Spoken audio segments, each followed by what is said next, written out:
everybody, and welcome to another episode of Adventures with Andi. This is our control skein from our experiment, breaking Wilton's violet with capillary action. Originally, I had planned to use it to show you how you normally break Wilton's violet after everything was done.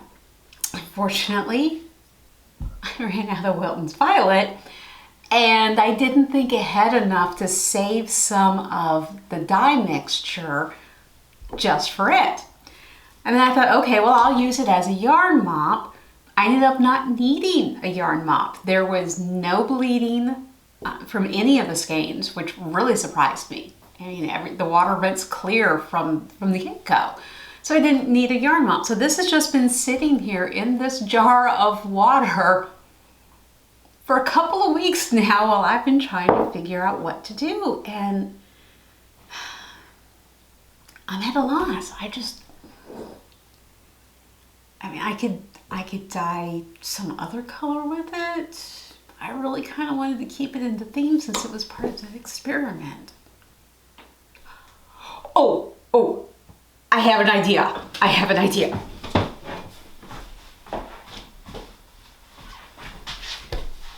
Come with me, come on. Okay, I don't have any Wilton's violet icing gel left, but I do have this.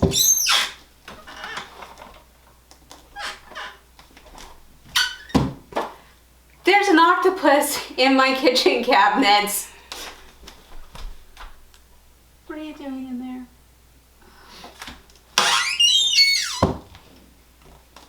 Okay. I don't have any Wilton's violet icing gel left, but I do have this. This is Wilton's Colorite. We actually got this for decorating my birthday cake. My birthday was last month, so we've done that. But I promised Chad I would not use this for dyeing yarn, that we would use this for decorating cakes and cupcakes and food type stuff.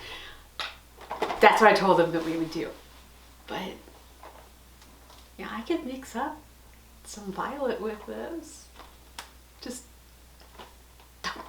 don't tell Chad, okay? Don't tell Chad what? Nothing. What you got behind your back? Yeah, that's food coloring. You're gonna mix up some violet dye there so that you can break some Wilton's violet? Using the Colorite drops? Yes. Okay. It's okay? Have fun. All right, let's fix this. Okay, so I asked around, and the recommendation I was given, I couldn't find anybody who has an actual exact formula for the Wilton's violet color, but the recommendation that I was given was 3 pink to 1 blue. So that's the ratio we're going to go with, and I do still have my little container from my Wilton's violet. I washed it out really good, and how many do you think we should do, Chad, total? 3 to 1 would be 6 to 2 would be what? 9 to 3. Yeah, you start with 12 to 4 and see what you get there. Okay. 1, 2, 3, 4, 5, 6, 7, 8, 9, 10, 11, 12. There's not a whole lot. You do 24 to 8. Okay. 12, 13, 14, 15, 16, 17, 18, 19, 20, 21, 22, 23, 24. 24, right? Mm-hmm. That's 24. Now you do 8.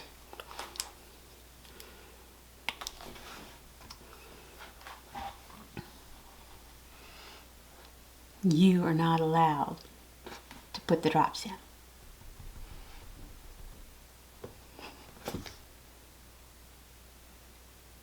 1, 2, 3, 4, 5, 6, 7, 8. It's not a whole lot of dye. What do you think? But I mean, how much does it take to really dye a skein? And it's a mini skein, so think that's enough to start with at least? Yeah, you can always mix up more. I can always mix up more. We are outside in the garage today to dye the yarn because we just had medical emergencies with 2 of our cats, and not in any way related to yarn dyeing or anything else that we've done. 3 of our cats, Monet, Solomon, and Watley, were due for just regular routine annual checkups and vaccination boosters. Our 4th cat, Yelena, who is our chronic illness medical zebra, 4 years old and a medical history file this thick already. It was 3 inches thick by the time she was 2 years old. They do routine blood work on her 2 or 3 times during the year just to try to catch anything early it happens. Solomon and Watley, doing great. Monet, they noticed that he was doing some really heavy labored abdominal breathing. So they did some x-rays on him and some tests and called in a specialist to take a look at things. And right now the tentative diagnosis on him is hypertrophic cardiomyopathy.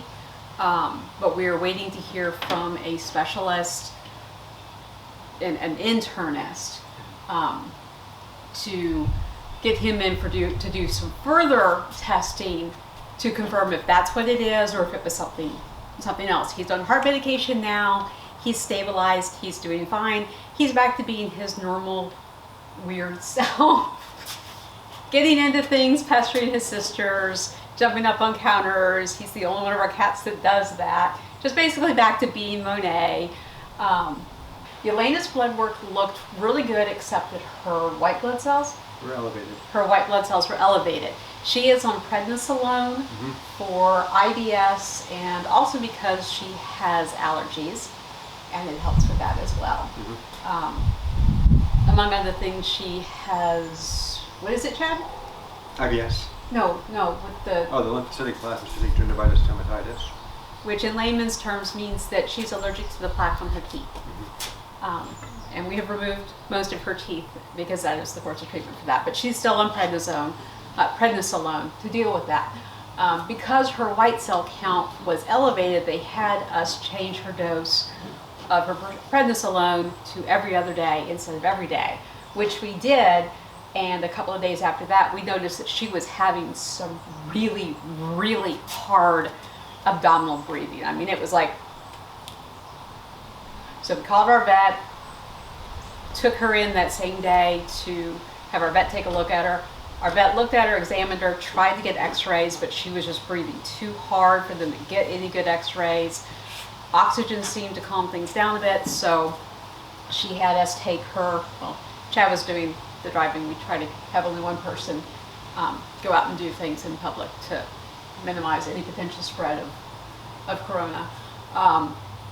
But she had us take Yelena directly over to the emergency vet because she wanted her to be placed on oxygen and 24-hour, 7-day-a-week observation, 24-hour observation.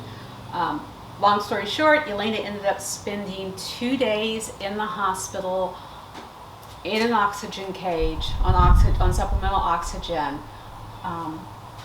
They got her all stabilized. Scared us to death, not for the first time. She likes to do this, I guess, but they got her stabilized. They were able to wean her off of oxygen. Her glucose did go up some, like significantly. They had to give her insulin. What else did they do while they were there? That was primarily it. That was primarily it. The x-rays, the oxygen. They did some x-rays and some blood work. Some blood work. A snap test. Yeah, she's had like her, 5th or 6th snap test? No, feline loop. This SNAP test includes the feline Yeah. leukemia test. Yeah. She's negative for feline leukemia for like the 5th or 6th time now. They always seem to keep testing that, but nope, she doesn't have that. They finally got her stabilized after 2 days, and were able to wean her off the oxygen, send her back home. She currently has a tentative diagnosis of feline asthma. We have an appointment, a follow-up appointment with our vet in a couple of days for them to check, make sure she's still doing good. If they can confirm that, yeah, they agree that it's feline asthma, we'll be giving her on medicine for that and get her a rescue inhaler. So that's why we're out here today, because even though everything that I use to dye yarn is food safe, I don't know if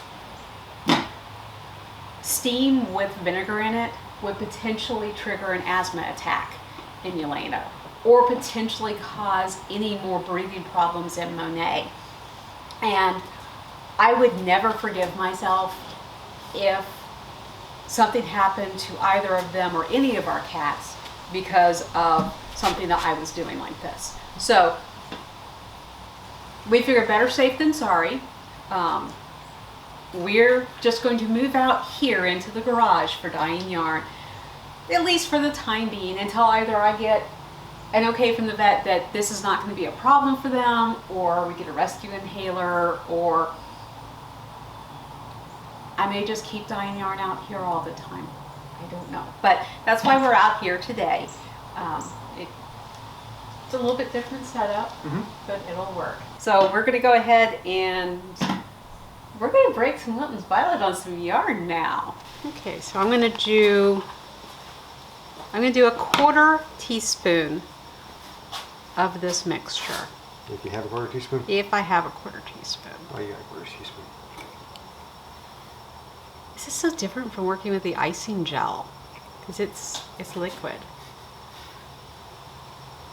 It's about a 1/4 teaspoon.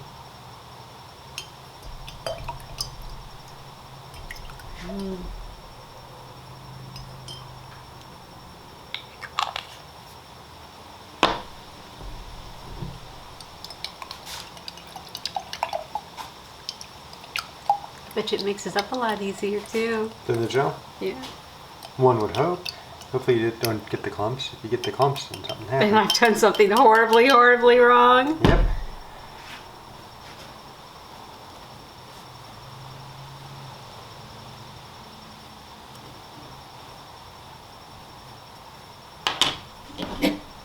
Yeah, I'm still gonna mix it up with this though. You just like to use a knife. I do, it's fun. As I have said, it is the simple things that make me happy. Okay, I'm gonna go ahead and put this in here. Swirl it around. Gotta try to get out as much of the dye as I can. Don't want to waste any dye, do you? It is not warmed up yet. It needs to be hot. So I'm going to wait until this warms up before I put the vinegar in, because vinegar could cause the pink dye, essentially red dye molecules, to crash out of solution. So we're going to give this a little... Ow, ow, ow. The ceramic's hot? Or is the metal? The metal's hot. Yeah, it's working. It's working. Okay, so we're going to give this a little bit of time for the water to heat up. And then we'll put I'm going to go run my finger under some cold water. Alright, so our water is warm now. I'm going to go ahead and put some vinegar in here.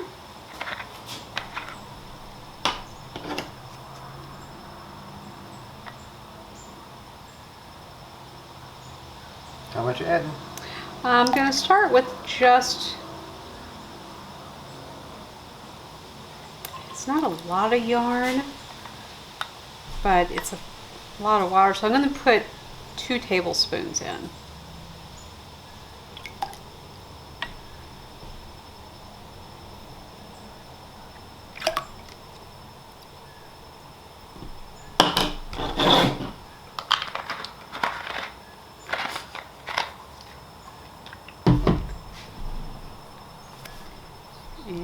Stir it up.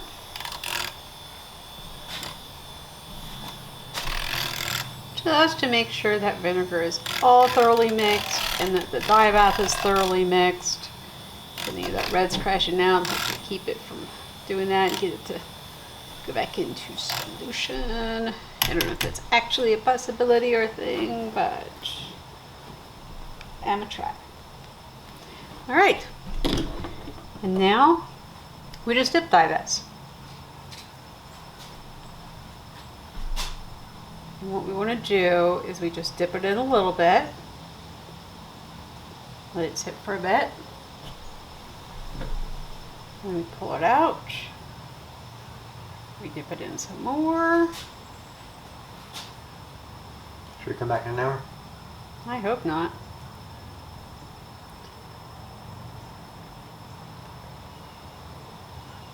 I don't want to do this too fast because then it won't be a good gradient, but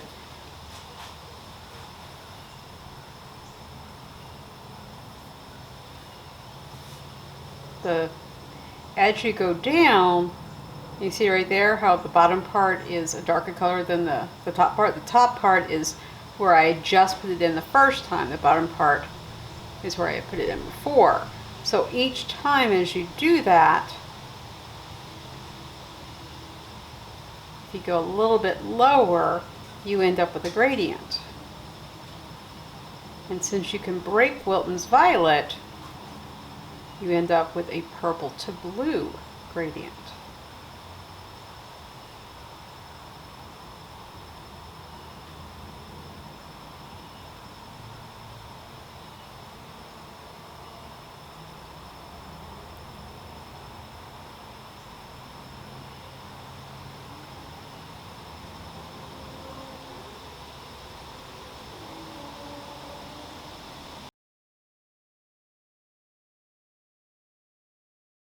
I fear I used too much dye for a mini skein. I should have checked to see. Yeah, nice gradient purple. That's good. You like purple? I like purple.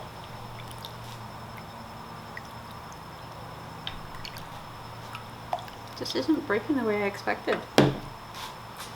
But what do we always say? You're not expected to be perfect at anything the first time you try it.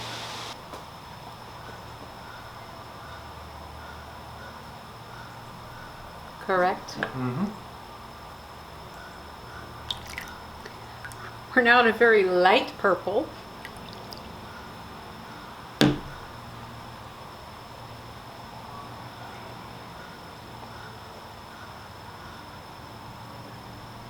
I mean, you see that?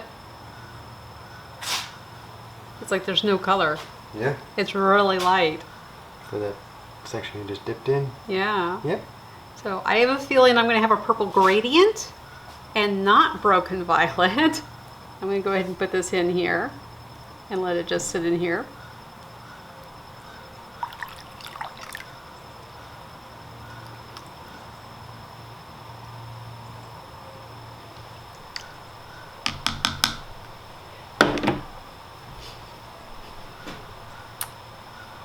What do you think?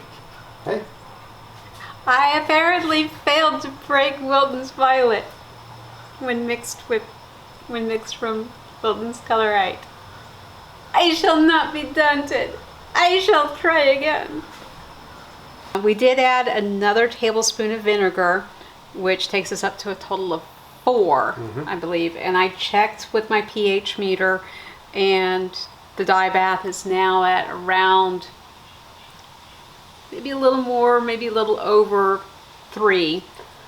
It just kept going up or down, like 0.01, 0.02. So it's definitely acidic now. As you can see, I did not break Wilton's violet. Instead, I have a nice purple gradient. And I think what my mistake was is that I had 2 problems. I think I had too much dye for the amount of yarn that I was dyeing, and I think I had too little acid. But I'm not going to give up. Chad went and got me two more skeins, two more mini skeins of yarn, and he's got them soaking in a mason jar of just plain tap water. And we're gonna mix up the same amount of dye that we did before.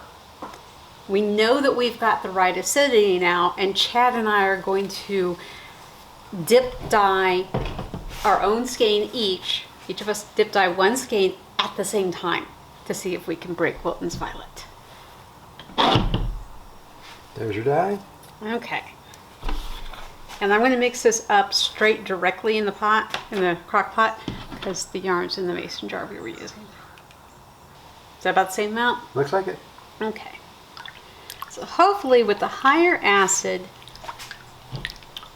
and twice as much yarn, we'll get this to break the way we're trying to. Are we ready? Mm-hmm.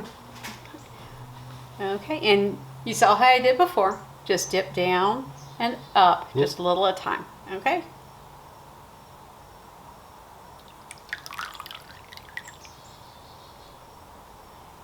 And you can leave it in there for a little bit.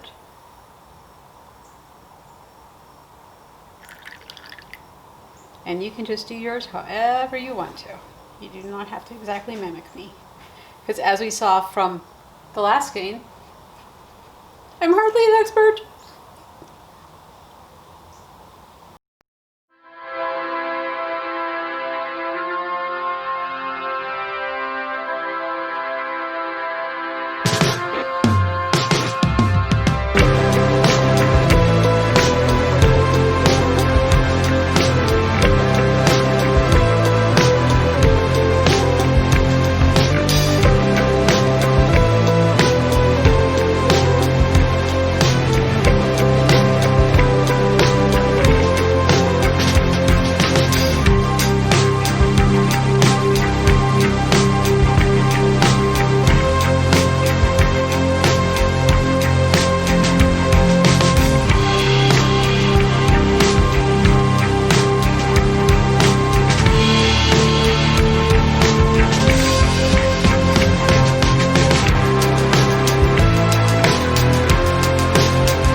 We're in a very pinkish purple. Not the direction I expected this to go. Nope. No. I expected it to break so that we ended up with blue. That's how it works when Rebecca from Kim Knits does it. But that's why I say she is the master at it. Because, yeah, she can break Wilton's violet. And I don't know if it's something to do with the colorite as opposed to the Wilton's icing gel. But we are going to let these sit in the dye bath. Let the dye bath exhaust, which will also enable these to set. And then we'll just let everything cool down. And after that, I will come back and I will wash all the yarn and let it dry and knit up swatches and show you what we ended up with. And here's our finished yarn. We got 3 very pretty skeins. Let's take these one at a time. So I'm gonna move these up here. This is the first one that I dyed. And you can see we got a really pretty purple gradient. We didn't get any breaking. It just goes from a really nice deep purple down to a really, really pretty pale lilac. this was our control skein from our Breaking Wilton's Violet capillary action experiment, and I think it can be proud of how it turned out. It's absolutely beautiful. I mean, I love the depth of the purple here. And of course, our little mini swatch. This is how it knits up. At this particular 20 by 20, it gives us a nice stripe. So it's kind of interesting because the really pale purple here that you can see here is, yeah, definitely pale purple. Knit up here in the swatch, it actually looks like it's still kind of white, but it's definitely a lilac, a very, very pale lilac purple. And then this is my second skein that I dyed. And I think we got a little bit, maybe a little bit of breaking here at the top. It's sort of a purpley pink up here, really pale, really faint. Down here we've got a purple, but it's not as deep of a purple as our first skein, obviously because there wasn't as much dye to go into it. It is a very pretty gradient, and yeah, technically I think it broke, but it broke opposite of what we were wanting. We were wanting a purple breaking into blue, whereas we get more like what happened with our wet vinegar skein in the experiment. I've watched a lot of videos over on ChemKnits to try to figure out what I did wrong and what I need to do to get this to break from purple to blue. And I think I actually went the wrong direction when I increased the amount of vinegar. I think I should have taken it down a little bit because what probably happened here is that the blue actually struck faster than what we wanted it to. So that it was just a matter of just basically exhausting the dye bath as we just did essentially a dip dyeing for a gradient. Probably should have reduced the acid a little bit. We still wanted some acid because Rebecca did a video where she compared different levels of acidity and how that affected the way Wilton's Violet broke. And if she had too much acid, if she had a lot of acid in there, then this is what she got, where it broke to the pink. If she had no acid in there, then she didn't really get any breaking. If she had a low acid is kind of the sweet spot. The other thing that could be affecting it is the fact that this is superwash, and superwash dye strikes to it faster than non-superwash. But we know that we can at least break Wilton's Violet with capillary action on this yarn because we did it. Anyway, here is our swatch, and I think it's really pretty too. What can I say? I like purple. But you can see these just little bits of pink in here, and if we compare it to the first one that I did, you can definitely tell the difference. And you can tell how this first purple is a really, really deep saturated purple compared to this one. But the stripes over here are definitely pink compared to what we got over here, which it's a very light lilac and actually looks white. Anyway, those are the two that I dyed. And now I'm going to let Chad tell you about the one that he dyed. This is the skein that I dyed.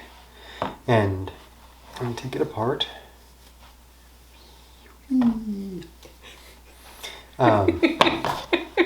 It's kind of a middle ground between the two that Andi did, where the purple I think is a little darker at the dark end than the one that she did, but it is not as dark as the first one that she dyed. You can take a, you can compare it. Like this is the first one that she dyed, and as you can see, the purple's slightly darker. On mine or on yours? On the one that Andi did. Okay. And on this one, this purple that she did, I think hers is slightly, ever so slightly lighter. But mine is also a gradient from purple down to a very light lavender maybe. Overall, I think it turned out pretty good. And I think the reason that yours is a little bit darker on the purple and stay lavender instead of going pink, the way mine did, is you dip dyed it a little bit faster than I did. Yeah. And so I think that actually gave you a more consistent gradient too. Yeah, it's more of a, it doesn't change in tone nearly as much as the second one that Andi did. Yeah. I'm still learning how to dip dye. Mm-hmm. And what about your swatch? Oh, and this is the swatch. And it turned out pretty good. Andi knitted it. She knitted it. I have yet to be able to convince him to try knitting. It's not something he's interested in doing, and I'm not going to make him. What's interesting though is in the swatch, this purple does not look, the darker purple does not look nearly as dark as this purple, I think. This, the lighter lavender, looks pretty much spot on for that lavender, but I guess that's just because of the way that it's changing in orientation and density of fabric. And optics. Mm-hmm. So what do you think of the skein that you dyed? I think it turned out pretty good. Yeah. You could probably make a pair of socks for Yelena out of these. Yeah. You had to put that disclaimer in there, for Yelena. I asked him when we finished dyeing these what he wanted me to make for him out of the skein that he dyed. He can make me a pair of socks. I'm like, oh honey, I can't knit a pair of socks out of 20 grams of yarn. He's like, you can knit a pair of socks for the cat. So, yeah. Or a tail warmer. Or a tail warmer. Yeah. So, by the way, Yelena spent part of today at the vet getting her recheck. Surprise. Surprise. No, it's not a bad thing. Getting her follow-up exam from her stay at the emergency hospital. We're going to get her an inhaler.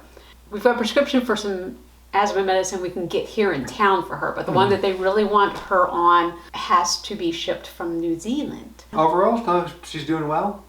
She is going to stay on Pred for the foreseeable future, although the medicine that's coming from New Zealand is not strictly for emergency asthma rescue. No? It'd be more of a steroid that she would kind of stay on for the rest of her life and possibly even transition off the Pred onto this. Would it be a daily? Yes. Okay, so it'd be a daily medicine that she'd get, and potentially she would, going off the prednisolone, which is actually would be a good thing, wouldn't it? It would reduce the risk of diabetes. Yeah, because cats who stay on prednisolone long term have a risk of diabetes, and Yelena is only 4 years old. So it would be good if we could get her transitioned off of that. I'm not sure how this one is administered, whether it's inhaled or if it's a pill or a liquid or what. Yeah. But she's doing great. When she got home from the vet, she spent like a good 15 minutes telling me all about it. She is a Siamese mix. She has a voice and she uses it. But I wanted to reassure all of you that she is doing fine. She's great. She's eating well.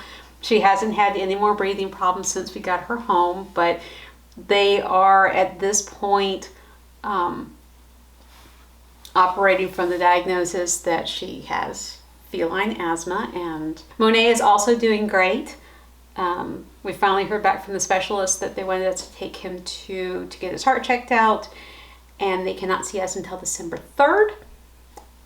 It is currently September 24th. That is a little bit longer than we really want to wait for that. So our vet's going to check around and see if she can find somebody that she can get us into faster. So, but wanted to give you quick updates on the two of them since we mentioned in the beginning of the video their health issues and why we were dyeing yarn outside. Okay, so here we go. These are our 3 skeins. And like I said, even though we didn't manage to break the Wilton's Violet, I think they're all 3 just fantastic skeins. They're absolutely gorgeous, and I plan to use them together in a project at some point. I'll probably have to dye at least 1 more skein to finish it, maybe 2, because it takes 5 of these skeins to equal a 100 gram skein. So at least 1, maybe 2, and that will be enough that I could knit something up with it. Could be socks if you want a pair of socks. Could be a hat. Could be a scarf. Could be whatever you want. Okay.